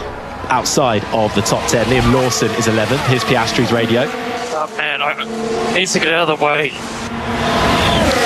That was a message from Piastri, and I wonder, he's coming up to traffic in the form of Lance Stroll and Gabriel Bortoleto. Then he's got Nico Hülkenberg. This is going to allow Verstappen actually to close up, and he has done.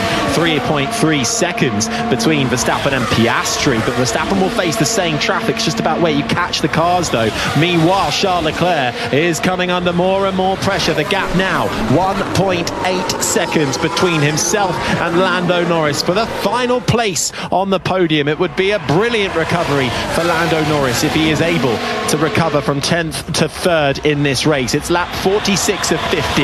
Leclerc is 3rd, under pressure from Norris in 4th, Russell 5th, Antonelli, Hamilton, Sainz, Albon and Hadjar the top 10. Then it's Liam Lawson, Alonso, the two Hasses of Behm and Ocon, Hülkenberg the top 15, then Bortoleto, Stroll and Doohan, the 18 remaining drivers. With Tsunoda and Gasly retired from this race after crashing together on lap 1. Oscar Piastri still managing to try and get his way through the traffic.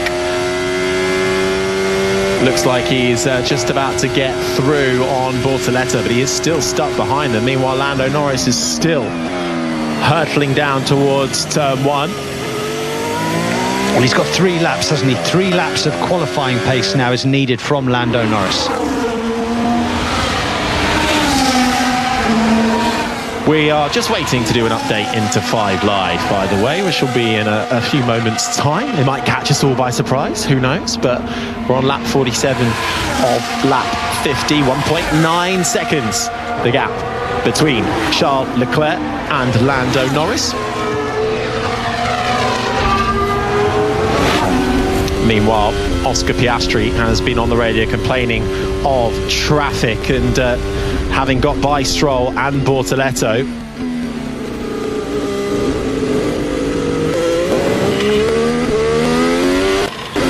It's lap 47 of 50 indeed, just a couple of laps away for victory for Oscar Piastri if he can hold on to it and shoot to the top of the Drivers' Championship. Max Verstappen is 3 seconds behind. Piastri just being slowed down slightly by some traffic that he's come across, but we've got a battle on for the final step on the podium. Lando Norris has closed dramatically in on the back of the Ferrari of Charles Leclerc. Under 2 seconds, Norris is looking blisteringly quick, but is he going to run out of laps to do it? To recover from 10th to 3rd will be an amazing spectacle, but he is running out of time. Lap 48 of 50.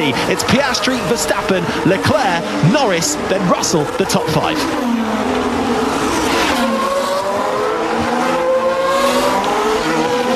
Well, we're not going to get a question back, or for those who didn't hear it on 5 Sports Extra and the BBC Sounds website and app and wherever else you're listening. This is the Saudi Arabian Grand Prix. We're into the closing stages. Thank you for bearing with us on that last bit while we fed into the main 5 Live programme. Can Norris do this, Sam Bird? 1.6 seconds. It's tantalising, isn't it? George Russell Radio? Not looking good at all. We've got any concerns? Got to get him to the end. I've got a band on the inside shoulder. It's opening. George Russell is struggling with his tyres. I mean, he's got 11 seconds gap to his teammate Antonelli. So, yeah, but when you see that a band starting to appear, normally that means cords are starting to appear. The rubber is actually working its way off the construction of the tyre. The gap between Charles Leclerc and Lando Norris rages on. It's now 1.5 seconds as one of the Sauber cars just jumps out of the way, letting Lando Norris through. This is going right to the wire, but my fear now is that good rubber, the good medium rubber, is starting to fade.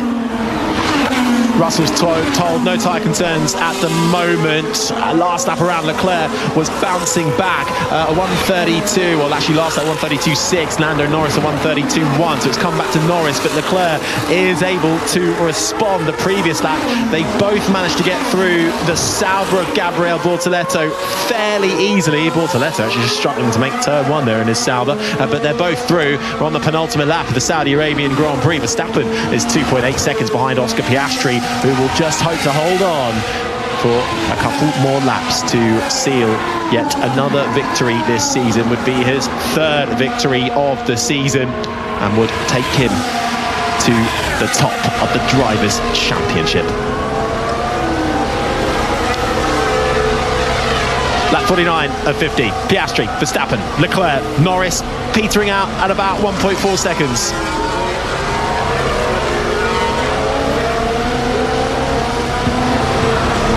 Yeah, welcome to listeners on BBC Radio 5 Live, joining us for the final laps of the Saudi Arabian Grand Prix. We're on the shores of the Red Sea at the Jeddah Corniche circuit, under the lights at the fastest street track on the calendar.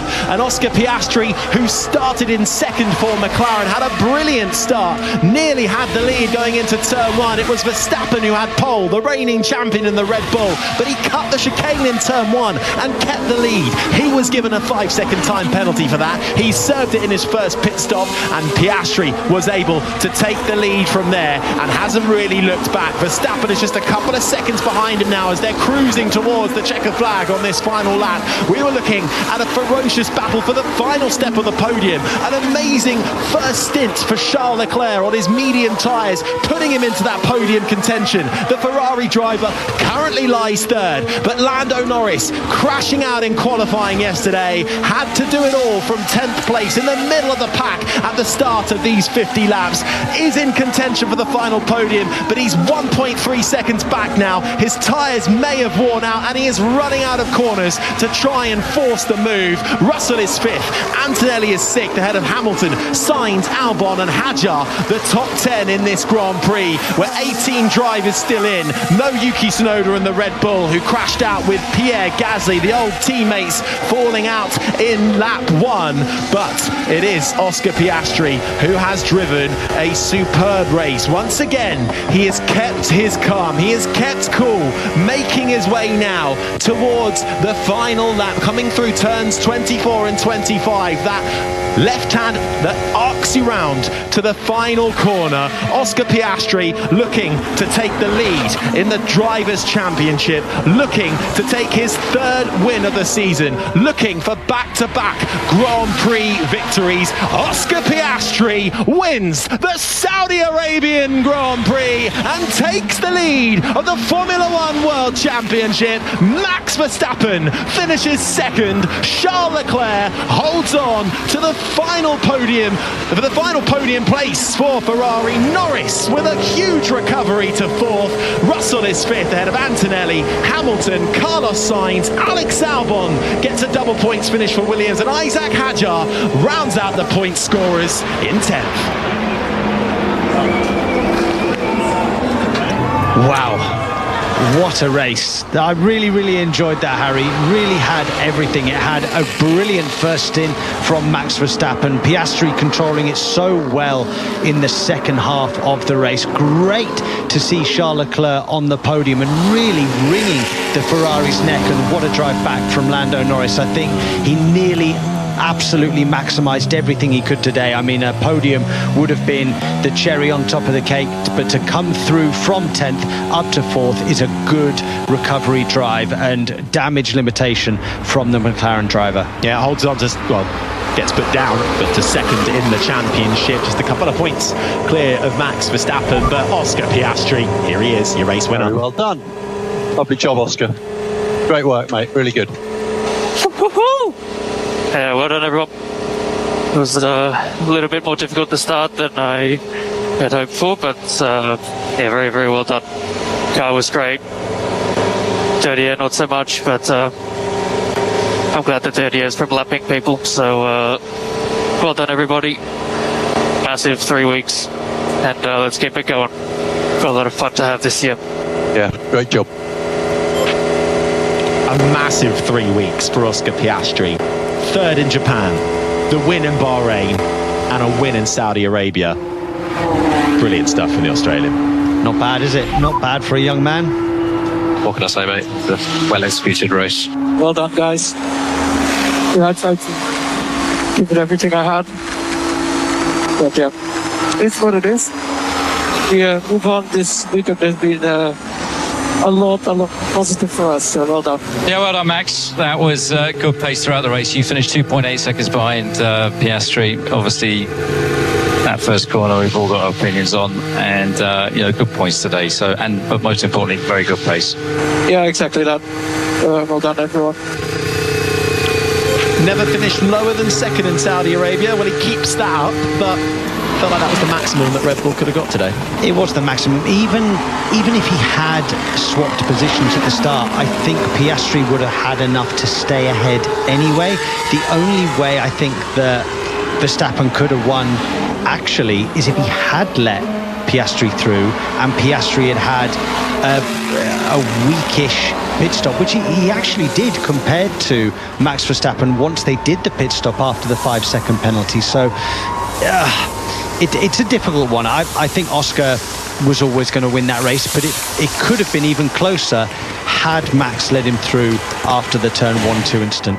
But also, Piastri kept his cool. I know we said that a lot, but with his talk on the radio about Verstappen having to give the place back, he didn't get agitated. He didn't lose his head in that, because inherently he knew what would be the end result, and he knew he had the pace anyway as he now pulls up on the grid in the Parc Fermé area. He is very calm and very calculated as a driver, and he's becoming world championship material. You've got to say that he is right in the hunt for the championship this year as he stands on top of his car and gets the adulation of the fans around the Jeddah Corniche circuit. The fireworks get let off above this Jeddah Corniche circuit, and waves his fist in the air, Oscar Piastri, and then straight down to a hug with the boss, Zak Brown, and all of his mechanics and engineers who come to greet him and congratulate him. Piastri wins the Saudi Arabian Grand Prix ahead of Max Verstappen. Charles Leclerc takes Ferrari's first Grand Prix podium this season in third. That will be of a huge relief to Ferrari to get that podium, and after that first stint, well earned. Oh, he drove the wheels off that Ferrari. I mean, you look at how far back Lewis Hamilton finished in comparison to Charles Leclerc, and the general pace that Charles Leclerc showed was right up there with the front-running cars. So for me, he's one of my drivers of the race. Charles Leclerc takes off his helmet, takes off his balaclava. Looks like he had to work hard for that one. Definitely a bit red in the face. Heads over to the FIA delegate Joe Bauer to be weighed, as all the drivers do before and after the Grand Prix. Gets his little piece of paper which says how much he weighs on it. And off he goes. Max Verstappen as well there in the P2 spot, just having a glug of water and a drink. Hot out there, 31.5 degrees, cooler than it was during the heat of the day, but by the end of that race, track temperature was around 35 degrees. But when you're doing 50 relentless laps around a circuit like this, you're going to be a bit hot and sweaty at the end. Absolutely. I wish I got a piece of paper after I weighed on the FIA scales, because I have to remember it. My memory in my old age is getting bad, but it gives me the opportunity to lie about my weight, so that's good. Oh, exactly. Of course, you have your phone on you. Okay, you can't quickly put it in your notes. Takes off his knee pads. Oscar Piastri, as Verstappen and Leclerc converse about their race, which wasn't really with each other, but they both end up on the podium. Norris fourth, George Russell the top five, Kimi Antonelli in sixth, Lewis Hamilton in seventh. Joy for Williams, who get 2-point scores. Carlos Sainz ahead of Alex Albon. They both managed to orchestrate that well. 8th and 9th ahead of Hajar. It was an intriguing race, although no overtakes for the lead. Nobody was really pushing to try and overtake for first place. However, there was quite a lot of jeopardy throughout it. What could Lando Norris do? Was he going to catch Charles Leclerc at the end? Where was Max Verstappen going to filter out after his 5-second penalty? So the race had many different elements without it being super spectacular for the win. It was decent. It was a decent race. Yeah, absolutely. Yeah, it was a very, very decent race. Outside of the top 10, Fernando Alonso finished 11th ahead of Liam Lawson. Behrman finished ahead of his teammate Esteban Ocon in 13th and 14th, respectively. Nico Hulkenberg 15th, Lance Stroll down in 16th, Jack Doohan with a bit of a weekend to forget for the Australian rookie, down in 17th ahead of Gabriel Bortoleto, I think has been last in pretty much every single session so far. No Tsunoda and Gasly, they retired. Let's hear from our top three, starting with the race winner, speaking to David Coulthard. Oscar Piastri, our new World Championship leader, your 5th victory around the fastest street circuit. Tell us your emotions right now. Looking for a couch, I think, is the answer. It was a pretty tough race. Very, very happy to have obviously won and made the difference at the start. Made my case into turn 1 and that was enough. It was really tricky to follow out there. I couldn't really stay with Max at the end of the first stint, just chewed up my tyres, and then the clean air was nice after the pit stop. So great race. We did the parts we needed to right. Still need a bit more, I think. Max was a little bit too close for our liking, but a great race and a great weekend. Certainly a great start. You touched on that. Your launch was awesome. You had to go toe-to-toe. The first time that I recall you doing that with Max into turn 1, and in the end you stood your ground. Yeah, once I got on the inside, I wasn't coming out of turn 1 in second. So I tried my best. Obviously the stewards had to get involved, but I thought I was plenty far enough up, and in the end, that's what got me the race. So I'm very, very happy with all the work we've been doing on the starts, and that's what won us the race today. You say you want to go and find a couch. Again, explain to us just the physicality of this race. It's such a fast circuit. You've got the heat. We know you've had some drink issues in the past. I should specify you've had drink bottle issues in the past. Did that work today, and just how tough was this? Of your 5 victories, was this the toughest?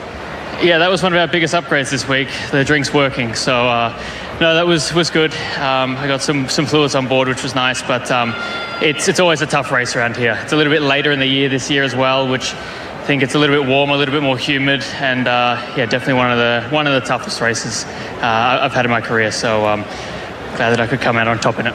Well, congratulations. I'll let you go and get some water. Enjoy the podium. Cheers. Thank you.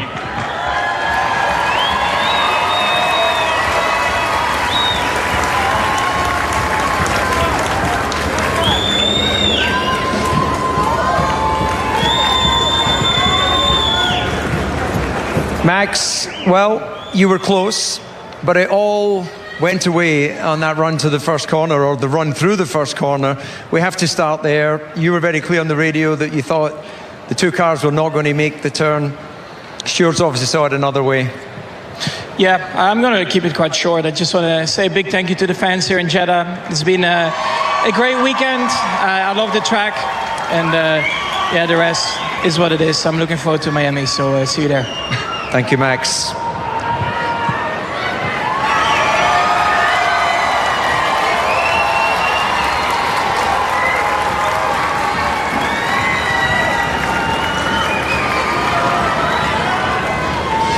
Well, Charles, I expect you're going to be a little bit happier with your 3rd than Max is with his 2nd. Your long stint was fantastic. It's a little bit confusing from the outside. The pace wasn't there in quali, but your race pace was incredibly strong. Yeah, it's the way it is for now, unfortunately. In qualifying, we don't manage to extract more out of the car. I was extremely happy with the lap yesterday. I was very, very happy with the race today. I think we maximized absolutely everything. So I'm very proud of what we've done. Now we just need to improve the car in order to be fighting a bit further. We heard also the interaction with your engineer, a little bit of tongue-in-cheek conversation as he was encouraging you along. Yeah, he was very chill. Brian was very relaxed on the pit wall. For me, it was a little bit more intense inside the car, but yeah, I mean, we have a very good relationship, and I think that yeah, we can see it on track now, and it shows results. So I'm really happy about this. Overall, you feel this was the maximum you could get this weekend? Yeah, by far. I never expected to finish there. Honestly, I thought that this race was about defending the cars behind, especially Kimi. So it was really good. So for Ferrari fans around the world, this is a race that never ends. It's about upgrades. What is the next step forward for the team? Yeah, we need to keep pushing the maximum, and yeah, hopefully upgrades are coming soon in order to improve the car. But thanks for the support. Okay, congratulations on your podium.